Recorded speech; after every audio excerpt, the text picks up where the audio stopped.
আসসালামু আলাইকুম রহমতুল্লাহ। দেখেন, পুঁজিবাজারে পতনের যে ভয়াবহতা, এটা রোধ করা বা দেখার আসলে কেউ বর্তমানে নেই। আমরা যেটা দেখতেছি, খুব কন্টিনিউয়াসলি মার্কেট পতন হচ্ছে, মার্কেটে ধস হচ্ছে, মানুষজন নিঃস্ব হচ্ছে, শেয়ারের প্রাইস দিনের পর দিন কমে যাচ্ছে। একজন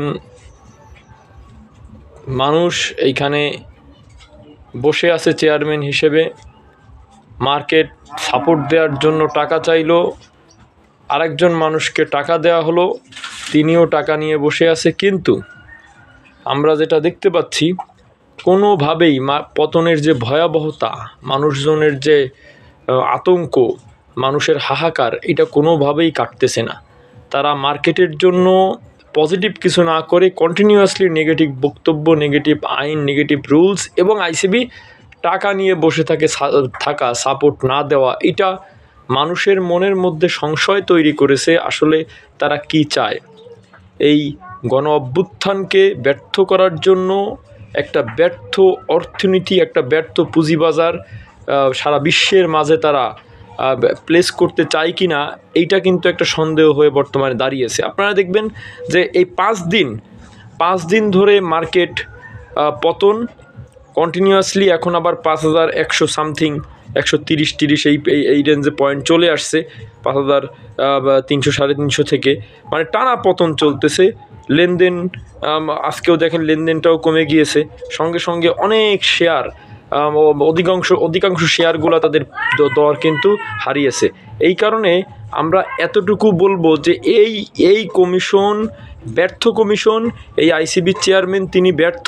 কিন্তু ওভারঅল মার্কেটের এই পতন তো সবাই দেখতেছে, সবাই জানতেছে, কিন্তু এই ভয়াবহতা রোধ করার জন্য কেউ এগিয়ে আসতেছে না। এই মানুষের আতঙ্ক কাটানোর জন্য কোনো পদক্ষেপ নেওয়া হচ্ছে না। পুঁজিবাজারের বিনিয়োগকারীদের বাঁচানোর জন্য কোনো পদক্ষেপ নেওয়া হচ্ছে না। আসলে এইটা এই রাশেদ মাকসুদ, আবু আহমেদ, তাদেরকে এইখান থেকে সরানো ছাড়া মার্কেট ভালো করার বিকল্প কোনো পথ আমি দেখতেছি না।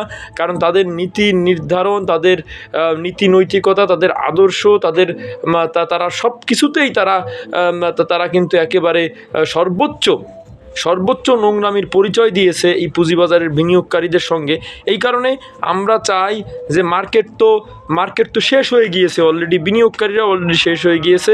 কিন্তু এই মানে আমরা এখন ভিন্ন কোনো দাবি, ভিন্ন কোনো দফা, ভিন্ন কোনো কথা বলার কোনো স্কোপ নেই। এখন আবু আহমেদ এবং রাশেদ মাকসুদের পদত্যাগ ব্যতীত অন্য কোনো কিছু বিনিয়োগকারীরা চিন্তাও করতেছে না, কল্পনাও করতেছে না।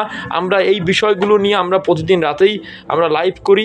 আমরা আজও লাইভ করবো রাত 11টায়। আপনারা আমন্ত্রিত থাকবেন, আপনারা সকলে উপস্থিত থাকবেন এবং আমরা টকশো করি লাইভে। যে কেউ এইখানে এসে কথা বলতে পারে, তার ওপিনিয়ন, তার পোর্টফোলিওর অবস্থা, তার পুঁজিবাজারের অবস্থা, বর্তমান যে পুঁজিবাজারের কন্ডিশন, এই সম্পর্কে সে তার ওপিনিয়ন ব্যক্ত করতে পারবে।